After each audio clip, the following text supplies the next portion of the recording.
I think we've all been hearing about this, and so we're all curious to kind of dig into this topic. New research has come out to warn cannabis users there is a correlation between cannabis use and possibly risking your cardiovascular health. The thing is, it's not specifically just smoking. It has to do with the cannabinoids. Okay. Tobacco use specifically is also included in this study, but it also could affect people that don't use tobacco. The language of this article is just so tricky. You wonder and have so many questions around it. Because, for example, for 40% of the responders that reported using cannabis diet, 49 of them have an increased risk of an infection, right? But like 4% is so little. It's like how about 4%, so you're talking about 2% of this population. The whole presentation of information by like percents gets kind of confusing, I think, for a lot of people. Yeah. I also wonder if the people in this study had similar like life habits. Yeah. Because it's like maybe they're smoking cannabis to like deal with some kind of illness or chronic pain or something like that. That gets in the way of having a healthier lifestyle. That's a preventative of heart attack. So I will say they also did this experiment on mice. There were like human participants of the study, but then they backed it up with some studies with mice too. One of the main things that they're worried about, they saw in the mice, was that it increases the risk of atherosclerotic,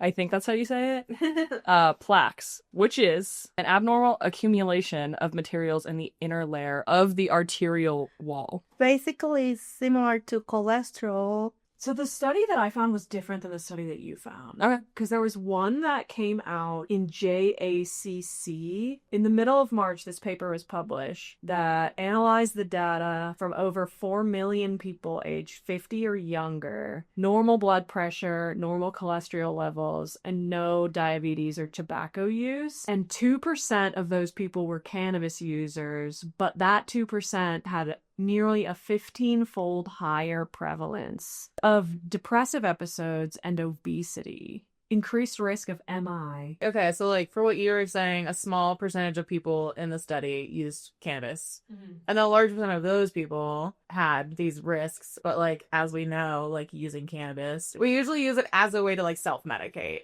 Right? Mm-hmm. So they probably already deal with depression, and like obesity is very common. People who have mental health issues and all that kind of stuff. They might struggle to get proper access to different forms of medication that can help them with those things. Also, everybody's depressed, so I also kind of like, I don't know, everything we do like hurts our health, you know, like the amount of microplastics, forever chemicals. But also this thing that was like Triscuits can cause cancer. Yeah, I saw that too. If I get cancer, I'm not gonna be like, it was the Triscuit. There's risks with everything. Yeah. And another way to think about it is like if you already have maybe an increased risk of a heart attack because of like family, other medications, lifestyle, then maybe cutting back on cannabis is a good idea for you. Yeah. It feels like this study, and then, you know, the other study, everything culminating is kind of just like a brushstroke in the painting, adding to the picture of medical cannabis and the possible effects or possible risks. Yeah. Mm-hmm.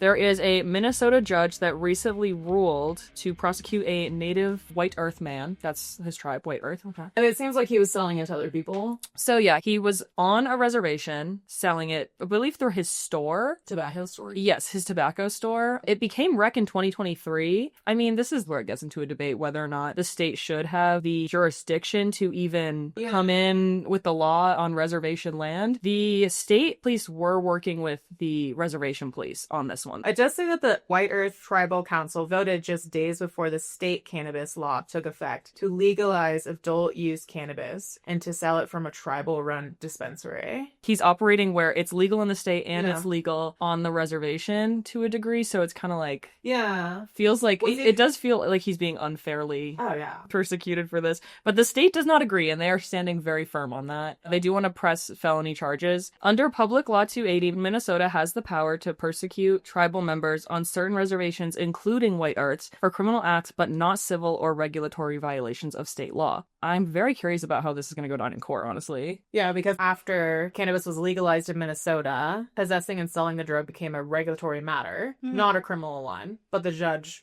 well, crazy, disagrees. Because I think we can all agree that most, if not all the times that people have been persecuted and sent to jail for marijuana possession and selling, it's usually...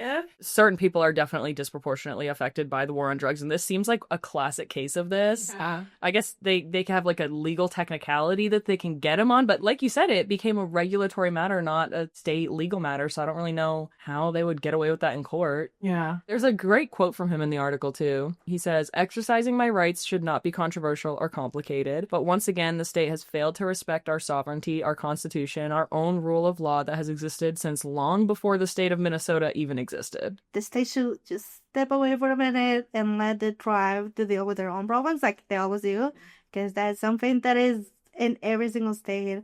Whenever this state really want to do something within the reservoirs, they will do it regardless. But when it comes to responsibilities that we have with our indigenous people and like things that we can improve their community, it's like, oh no, it's their own land. We're not gonna do anything about it. So it's like the pick and choose, like, where do your responsibility original tribes come? It obviously is completely based on race in this case. Yeah. And there's no way around it, because you should totally let the tribe to decide what to do with something. And it's also like the connection that Native people have when it comes to this kind of drugs is way different than the one we have. As something we can predict now is that a lot of people of color, regardless of their immigration status, are going to prison for really minor charges, and marijuana is going to be weaponized for this. Oh, for sure. So I will be careful if you are a person of color, so you stay safe.